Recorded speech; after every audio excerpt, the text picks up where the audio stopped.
What's going on YouTube, fam? It's your boy Tony 2 times, and we back with another episode of the Baltimore Way, man. I appreciate the love and support like always. Be sure to hit that like button, man. It's free, fam. Be sure to comment. You feel me? Let me know who y'all want to see next below. Check out the links in the description. I dropped the link for the Baltimore Way merch if you want to support the growth of the channel. But tonight we're gonna get right into it. So tonight we're gonna talk about Rudy. Rudy was born in East Baltimore in 1957 to both his mother and father, who worked hard to support their 8 kids. Rudy explained his childhood as pretty normal, saying they weren't poor. They were poor, but not dirt poor. No need for a PlayStation when he had that many siblings. Rudy wasn't much of a troublemaker in his early years, other than when he was 13, he started skipping school and was sent to Boys Village for truancy. Rudy didn't want to seem soft at the program. When they was asking guys what they was in for, a lot of guys had serious charges like robbery and burglary. So when officers asked Rudy what he was in for, he replied robbery. During his stay, he referred to the place as criminal school. He learned the ropes of the streets and returned home doing the things he had learned. Once hitting the streets, Rudy's parents had split up. His father felt as though he couldn't take care of the big family anymore. Rudy was extremely smart, and he read a lot and understood things early and was a natural born leader. Once stating he considered himself a revolutionary and read many books by George Jackson, who he felt was a mentor in the game. The game would change for Rudy in the 80s. Like most cities, when the drug epidemic hit, Rudy met a big time hustler who was talking to him about something big that was in New York but didn't hit Baltimore yet, Ready Rock. But Rudy didn't like the idea of that. Instead, him and his team went with smack. It was all to the races. Friends and family of Rudy got together to form their team and would get raw smack from Canada, New York, Nigeria, and other places and wholesale it to smaller street level dealers. This in '86, the game was booming. Him and his team were smart and immediately opened legit businesses to clean up the money, such as a car wash, bail bondsman, and more. But with money comes violence. It goes hand in hand. Bodies were dropping all through the city, with a lot of drug organizations fighting for position in a multi-million-dollar industry. The police wanted to know who was the young man with the mink coats, fancy cars, and money to blow in Atlantic City. Well, Rudy and his team loved to go to relax and win some cash. On one incident, Rudy was pulled over and officers found a blicky and $1,300. He alleged it wasn't a big deal, but somehow they planted a gram of smack on him and kept the money. The chase was on.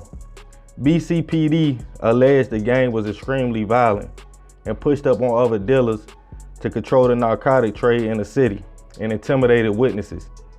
Rudy wasn't worried about local police. Besides, money talks. But as we all know, when there's big money involved, the FBI is not too far behind. Soon, a 36-count indictment would come down on Rudy and 23 other people in the spring of 1990. Police raided several stash houses and allegedly they found smack, ready, blickies, and a lot of cash. They ran to Rudy's home and alleged they found more paraphernalia. They snatched up the members. Rudy felt as though it was all a plot because BCPD couldn't stop him, later saying he never sold coke and the feds were thirsty. The trial started. The feds was accusing Rudy and the organization of running a trafficking ring with over 200 bodies. Rudy and the judge went back and forth the whole trial, in which Rudy was offered 35 years, but he turned it down, feeling as though they was trying to railroad him the whole time. And one day of the trial, the judge actually compared Rudy to King Richard III of England, whose reign left a bloodbath. Rudy was sentenced to life plus 30 years in prison, telling the judge, "You can lock up my body, but not my mind," and letting him know he did not receive a fair trial. Other members received different sentences for their alleged roles in the organization. In 2012, Rudy would write a book called Power Moves. about a smart, straight-A student that got caught up in the game. The book was a hit. In a 2015 interview, Rudy, who was 60 years old at the time, would discuss his situation, saying no way he had that many bodies, and most of them charges were fabricated. David Simon, who helped write the HBO hit show The Wire, used Rudy as an inspiration for the plot line when Marlo Stanfield got caught taking a lollipop and got the security guard who confronted him whacked, saying he was referring to a situation in which a security guard on North Avenue grocery store was hit after having words with Rudy's wife. Rudy admitted he liked the show, but it wasn't reality. So many rumors out. Rudy also discussed him and the judge in his case, who said he had tremendous skills and was smart. He said he wishes the judge was around when he was 13. He felt like he sold his people out by hustling, and saying if he could go back, he would go to Harvard and be the first black president. Rudy also responded to all the alleged bodies, saying they wanted him so bad, everybody that dropped in the city, they accused him and his team of doing.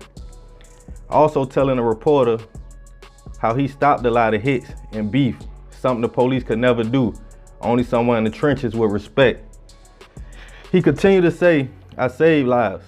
He also said the feds won't allow you to make them look wrong, saying they just grabbed a bunch of people just to try to build a case, saying they have the biggest ego in the world and spend millions for guaranteed convictions.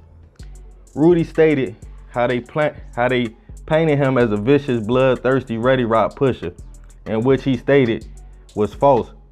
Speaking on George Jackson and the BGF, claiming it wasn't created for what's going on now. Last but not least, $1 million question. Reporter asked Rudy, do you regret selling Smack? In which he stated, of course. He felt like he sold out his people, saying he tried working, but you can't get the American dream like that. Man, that's crazy. And on that note, I agree with him. I feel like you can't get the American dream like that. You gotta kind of cheat the system. You feel me? But Rudy got life plus 30. I'm not sure. I mean, I would like to see him come home. I'm not sure how that's gonna work out. I'm sure he been trying to give his time back, man, but they talking about 200 bodies. That's a lot. You feel me? I don't believe that. You know what I mean? But this a requested video, man, you know. And yeah, man, they saying them boys was doing a lot. But Unc been locked up for a long time, man. I feel like he paid his debt to society, you feel me? But let me know what you think. Leave your comments below. If you're new to the fam, be sure to subscribe, hit that bell. I love y'all, fam. This is another episode. I'm out.